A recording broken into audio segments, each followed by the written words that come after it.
धर्माच्या करिता आम्हास जगती रामानि धाडियले. ऐसे जाणून राम भक्ती करिता ऐश्वर्य हे लाभले. आता धर्म सख्या तुझ्या पुढतिया नम्रत्वतेने असे. इच्छा हो तशी मानसी करीतसे हा देह तुझा असे. भारत माता की जय. ज्या माणसाला योगी म्हणजे काय, योग म्हणजे काय हे माहीत नव्हतं, योगी होण्याची इच्छा असण्याचा थोडाही संभव नव्हता, पण योगायोगाने ते महान योगी झाले. अशा या महान योगी महर्षी अरविंदांचे महान चरित्र आज आपण पाहणार आहोत. ज्या शहराने कवी रवींद्रनाथ टागोर स्वामी विवेकानंद दिले त्या कलकत्ता शहरात योगी अरविंदांचा जन्म झाला. जेव्हा जेव्हा संत या भूमीवर जन्म घेतात तेव्हा तेव्हा त्यांना वेगवेगळ्या प्रकारचा त्रास हा सहनच करावा लागतो. खूप अडचणींना तोंड द्यावे लागते. म्हणून एका चरित्रकाराने अरविंदांबद्दल म्हटले आहे की वाट चुकलेला देवदूत. या जगात ते राहत होते, पण या जगाचे ते नव्हते. जगाच्या पलीकडे एक विश्व आहे, त्या विश्वाचे ते प्रतिनिधी होते. कृष्णकांत घोष हे वडील व स्वर्णलता देवी ही अरविंदांची आई. वडील डॉक्टर म्हणजे MD होते. पाश्चात्य संस्कृतीचा जबरदस्त पगडा कृष्णकांतांवर होता. घरात सर्वांनी अगदी नोकरांनी सुद्धा इंग्रजीच बोललं पाहिजे असा कडक नियम होता. या उलट आई ही वैदिक हिंदू धर्माची कट्टर पुरस्कर्ती होती. म्हणजे अरविंदांना आईकडून हिंदू धर्माचे संस्कार तर वडिलांकडून पाश्चिमात्य संस्कार मिळाले होते. आजही कलकत्त्याला अरविंदांचा पाश्चिमात्य पद्धतीने बांधलेला वाडा आपल्याला बघायला मिळतो. ज्या मुलावर हिंदू धर्माचा एकही संस्कार होऊ नये म्हणून डॉक्टर कृष्णकांत घोष आयुष्यभर धडपडले, तो त्यांचा मुलगा हिंदू धर्माचा फार मोठा ऋषी झाला, फार मोठा प्रचारक आणि प्रणेता झाला. खरंच काळाने त्यांचा सूड घेतलेला आहे. दुर्दैवाने तो सूड पाहायला मात्र डॉक्टर घोष जिवंत नव्हते. कृष्णकांत घोषांना 4 मुलं आणि 1 मुलगी. या सर्व मुलांना वडिलांनी दार्जिलिंगच्या कॉन्व्हेंटमध्ये शिकायला ठेवले होते. दार्जिलिंगच्या निसर्गात अरविंद मात्र खूप रमले. पुढे या सर्व मुलांना शिकायला वडिलांनी इंग्लंडला पाठवले. हेतू हा की आपल्या मुलांवर कुठलाही हिंदू संस्कार होता कामा नये. सर्व भावंडात अरविंद अद्वितीय होते. त्यांची प्रतिभा विलक्षण होती, स्मृती असामान्य होती.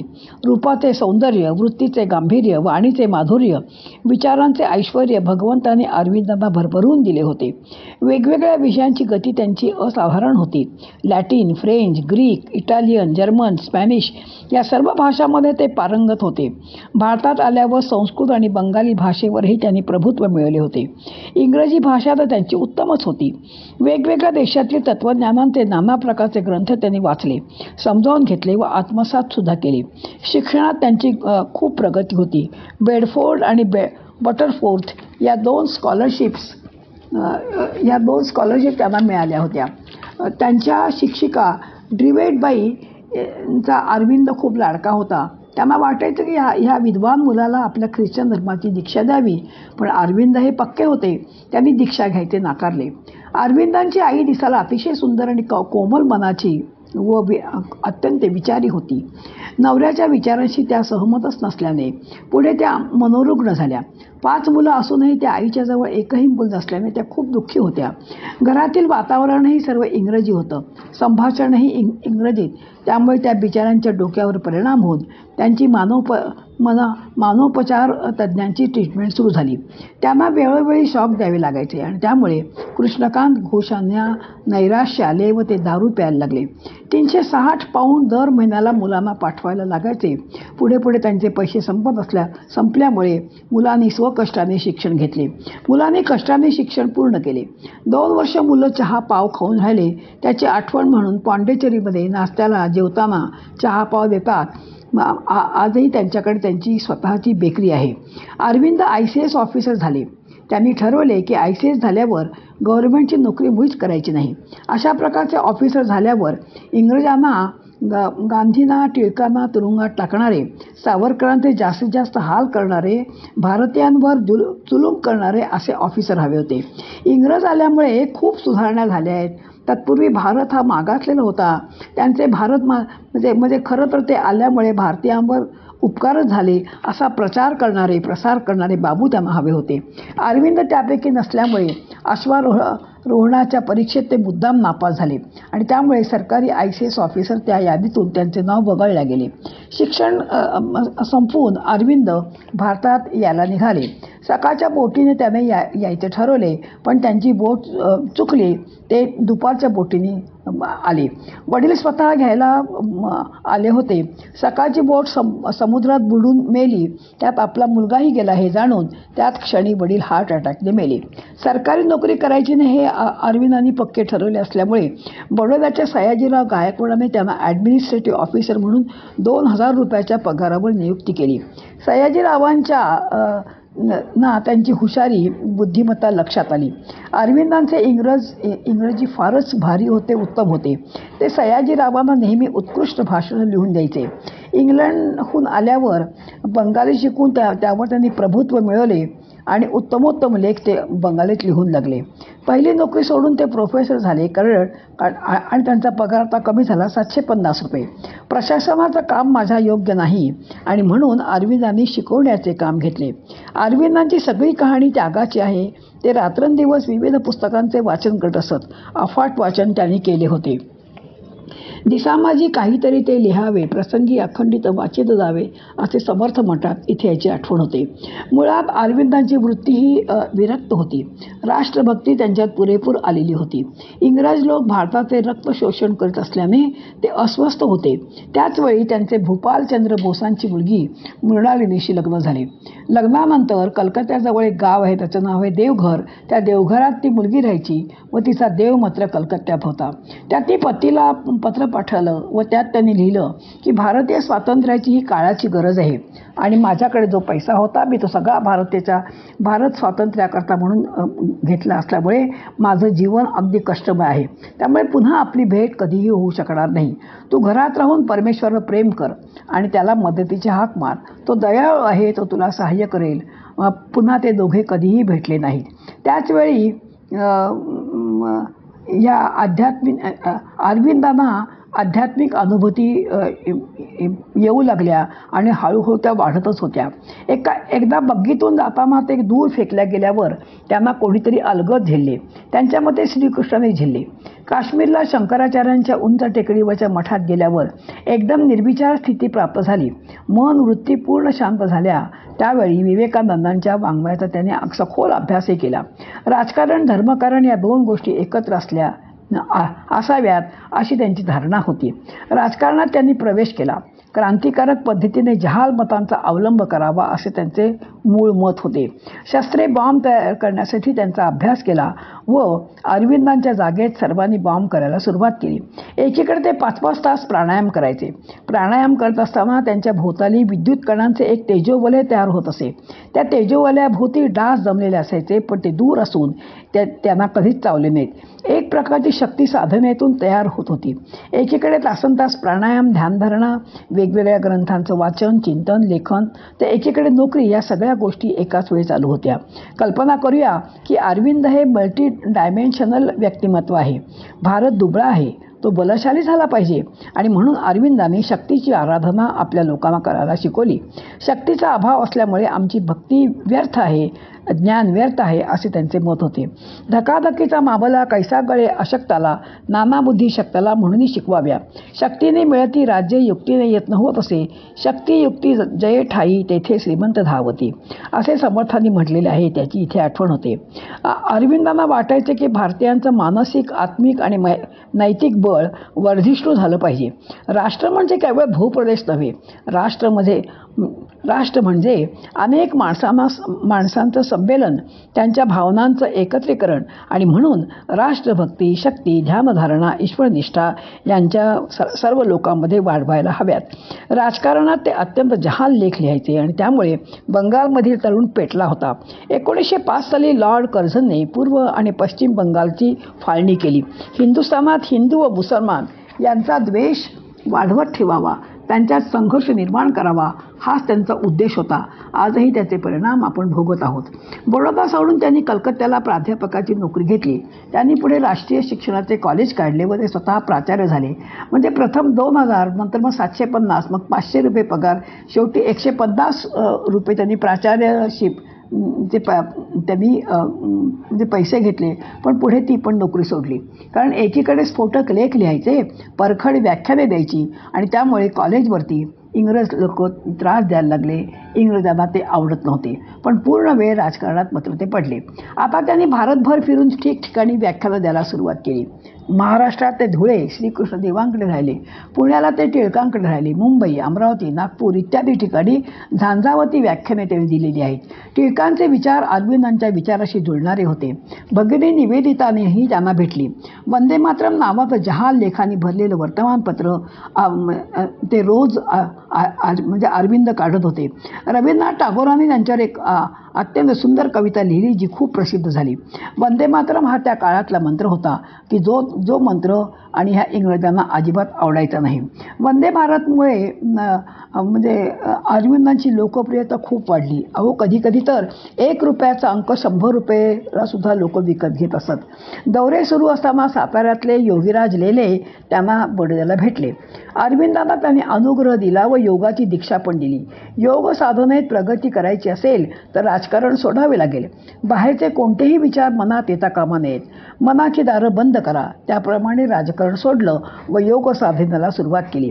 अरविंदांचा भाऊ बारिंद्र, खुदिराम बोस, विवेकानंदांचा भाऊ भूपेंद्र इत्यादी सर्व युवक माणिकतोळा या अरविंदांच्या जमिनीवर बॉम्ब तयार करायचे. ही बातमी जेव्हा इंग्रजांना कळली तेव्हा अरविंदांच्या विरुद्ध खटला भरण्यात आला. त्यांच्या घराची झडती घ्यायला क्रेगन नावाचा पोलीस सुपरिटेंडंट त्यांच्या घरी आला. छापा घातल्यावर घरात फक्त 5-6 वस्तू त्यांना मिळाल्या. अंगावरचा पंचा आणि लुंगी पाहून एका ICS ऑफिसरकडे इतक्या साध्या पद्धतीने हा कसा बरं राहू शकतो हे पाहून त्यांना आश्चर्यच वाटलं. किती निस्संग आणि निस्पृह वृत्ती त्यांची होती बघा. 5 मे 1908 ते 6 मे 1909 या म्हणजे 1 वर्षभर आणि अरविंद तुरुंगात होते. तुरुंगात त्यांनी साधनेला सुरुवात केली. जेव्हा अरविंद तुरुंगात जायला निघाले तेव्हा त्यांची बहीण काय म्हणते, दादा आता आम्हाला कोण रे, अवघे भारतीय बांधव हे सगळे तुमचेच आहेत. तुरुंगातून मुक्त करण्यासाठी खटला लढवायचा होता. त्यासाठी सर्वांनी उत्स्फूर्तपणे निधी गोळा केला. त्यात एक भिकाऱ्यानंही आपले जमवलेले पैसे आणि त्या बहिणीला आणून दिले. बहिणीला अवघे भारतीय बांधवाचा अर्थ आत्ता कळला व तिला रडूच कोसळले. आपला भाऊ किती महान आहे याची तिला जाणीव झाली. त्यांचा खटला बॅरिस्टर चित्तरंजन दास चालवत होते. 8 दिवस चित्तरंजन दास न्यायालयात बोलत होते. ते म्हणाले, लक्षात ठेवा की अरविंद हे राष्ट्रधर्माचे प्रवक्ते आहेत, मानवतावादाचे मुक्त कैवारी आहेत. आज तुम्हाला ते दोषी वाटतात, पण एक दिवस त्यांचे घरोघरी पूजन केले जाईल. खरंच त्यांची वाणी खरी ठरली. भारतभूमीच्या या महान मानवावर कितीही अन्याय केला तरी जनतेच्या न्यायालयात ते निर्दोष असतील. त्यांचे न्यायाधीश बीचक्राफ्ट हे त्यांचे मित्र होते. ते लंडनला कॉलेजमध्ये एका बाकावर बसत. ते म्हणाले, अरे बिंदू, अरे तू कुठे इथे आलास? अरविंद म्हणाले, अरे मी माझ्याच देशात आहे, पण तू इथे उपरा आहेस. किती बाणेदारपणा बोलण्यात बघा. तुरुंगात तासनतास ते ध्यानाला बसायचे. ध्यानाला बसलेलं असताना त्यांचं शरीर इतकं हलकं व्हायचं की ते तरंगत वरपर्यंत म्हणजे छतापर्यंत जायचे. असे एक दिवस तुरुंगातल्या अधिकाऱ्यांनी हे दृश्य पाहिलं की खाली काहीही आधार नाही व ते नुसते तरंगतायत व डोके वरच्या छपराला चिकटलेलं आहे. अशा माणसावर लक्ष ठेवणं म्हणजे आध्यात्मिक पाप आहे असे वाटून त्यांनी राजीनामा दिला. योग प्रक्रियेत त्यांना कधीतरी अडचणी येत असत. तेव्हा मंजूळ आवाजात विवेकानंद मार्गदर्शन करीत असत. कोण आहात? त्याने एकदा प्रश्न विचारला. मी विवेकानंद बोलतोय. दर्शन हवंय का? नको, मला मार्गदर्शन पुरे, म्हणजे अरविंद म्हणाले. त्याचवेळी अरविंदांना अंतर्नाद म्हणजे इंट्युशन व्हायला लागले. अशा प्रकारची साधना करावी, पुढे काय करावं अशा सूचना त्यांना वेळोवेळी मिळू लागल्या. एकदा त्यांना खुनाच्या केसमध्ये गुंतवण्याचा इंग्रजांनी खूप प्रयत्न केला. त्यावेळी त्यांना तू आता चंद्रनगरला जा अशी त्यांना इंट्युशन मिळाली. त्यावेळी चंद्रनगर आणि पॉंडिचेरी या 2 फ्रेंच वसाहती होत्या आणि त्यामुळे इंग्रज तिथे येऊन त्यांना पकडू शकत नव्हते. चंद्रनगरला पुढे ते इंट्युशनमुळे पॉंडिचेरीला गेले व दिवसभर ते ध्यानातच बसायचे. शंकर शेट्टींकडे प्रथम ते उतरले. एका खुर्चीवर बसले असताना त्यांना जाणवलं की कोणीतरी सत्पुरुषांची ही खुर्ची आहे. कोणाची खुर्ची आहे त्यांनी विचारलं. तेव्हा विवेकानंद ह्या खुर्चीवर बसले होते असे शेट्टींनी सांगितले. ती खुर्ची तुम्ही आजही शेट्टींकडे जपून ठेवली आहे, आपण बघू शकतो. पॉंडिचेरी ही अरविंदांची साधनभूमी व पुढे कर्मभूमी ठरली. त्यांनी परत राजकारणात यावे, लेख लिहावेत म्हणून स्वतः डॉक्टर हेडगेवार, नेहरू, गांधी इत्यादी दिग्गज मंडळी येऊन गेली. पण यापुढे माझे कार्य शारीरिक नसून मानसिक आणि वैचारिक असेल. माझ्या मनातल्या प्रत्येक विचारा भूमीचं स्पंदन फोडून, खडक फोडून बाहेर पडेल व सर्व जगभर पसरेल. भारत स्वतंत्र झालेला मी माझ्या वाढदिवसाच्या दिवशी पाहीन. अरविंदचा जन्मदिवस 15 ऑगस्ट 1872. खरोखर त्याच दिवशी 15 ऑगस्ट 1947 साली भारत देश स्वतंत्र झाला. पुढे 1950 साली त्यांनी देह ठेवला. संत स्वतःसाठी ईश्वराकडे काही मागत नाहीत, दुसऱ्यांसाठी मागतात व ते फलद्रूपही होतात. समर्थ तुळजाभवानीला म्हणतात, तुझा तू वाढवी राजा शीघ्र आम्हाची देखता. याप्रमाणे समर्थाने शिवाजीचा राज्याभिषेक झालेला पाहिला. संतांचा संकल्प हा राष्ट्राच्या धर्माच्या पुनरुत्थानाचा संकल्प असतो. पॉंडिचेरीत जास्तीत जास्त वेळ साधनेत व लिखाणात ते घालवीत असत. अनेक ग्रंथ त्यांनी लिहिले आहेत. त्यांचे अनेक ग्रंथ प्रसिद्ध आहेत. डिव्हाइन लाईफ, सावित्री काव्यसंग्रह हा मात्र खूप प्रसिद्ध आहे. अत्यंत कठीण असा म्हणजे इंग्लिश ह्यामध्ये आहे की त्यांनी स्वतः त्यांच्या पुस्तकासाठी डिक्शनरी काढलेली आहे.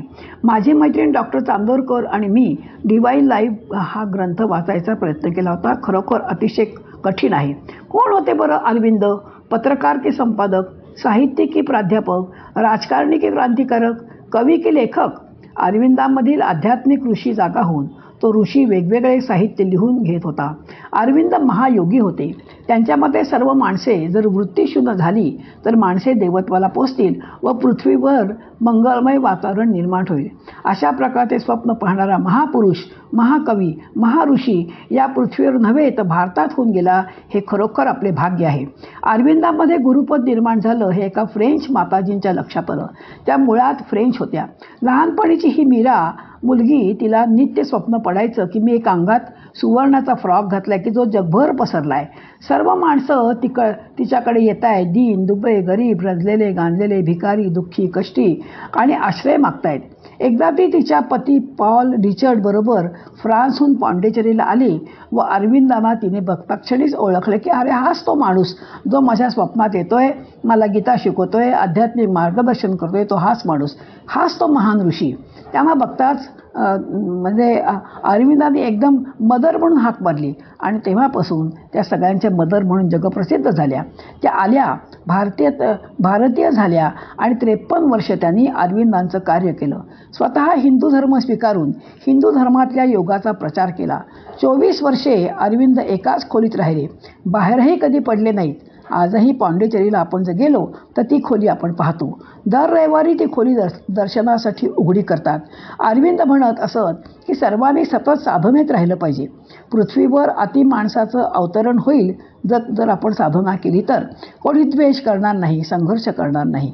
पूर्ण प्रेममय, दयामय, शांततामय, आनंदमय, निरामय, निरागस अशा प्रकारचं वातावरण पृथ्वीवर तयार होईल. 1950 साली अरविंदांनी देह ठेवला ते एका डॉक्टरने सांगितलं. माताजींनी 5 दिवस त्यांचा अग्निसंस्कार त्या कोणालाही करू दिला नाही. त्यांचं शरीर थोडंसुद्धा खराब झालं नाही. अत्यंत ते ताजं, टवटवीत आणि तेजपुंज राहिलं. अत्यंत सुगंधित राहिलं. योगाचं शरीर असल्याने ते तेजपुंज राहिले. माताजीने दाखवून दिलं की ते गेलेले नाहीच आहेत, ते चैतन्याच्या रूपाने आहेत. शिवाजीराव भोसलेंनी आपल्या एकदा आणि भाषणात सांगितलं की अमेरिकेतला सॅटेलाईट आकाशात फिरत असताना जेव्हा तो पॉंडिचेरीजवळ आला तेव्हा त्यांना एक तेजोवलय दिसलं आणि ते तेजोवलय म्हणजे अरविंद आपल्या चैतन्याच्या रूपाने पॉंडिचेरीत आजही आहेत. जसे ज्ञानोबा आळंदीत आहेत, समर्थ सज्जनगडावर आहेत, तुकोबा देहूत आहेत, तसेच पांडिचेरीत आपले अरविंद आहेत. अशा प्रकारचं अरविंदांचं चरित्र म्हणजे त्यागाची, स्वभावाच्या रूपांतरणाची, जीवनातल्या स्थित्यंतराची कहाणी आहे. बदलत बदलत अरविंद महायोगी झाले व त्यातच त्यांनी देह ठेवला. पृथ्वीवर अतिमानसाचं अवतरण व्हावं हे अरविंदांचं स्वप्न भगवंतांनी खरोखरच पूर्ण करावं अशी भगवतचरणी मी प्रार्थना करून अरविंदांना आणि भगवंतांना साष्टांग नमस्कार करते. जय जय रघुवीर समर्थ.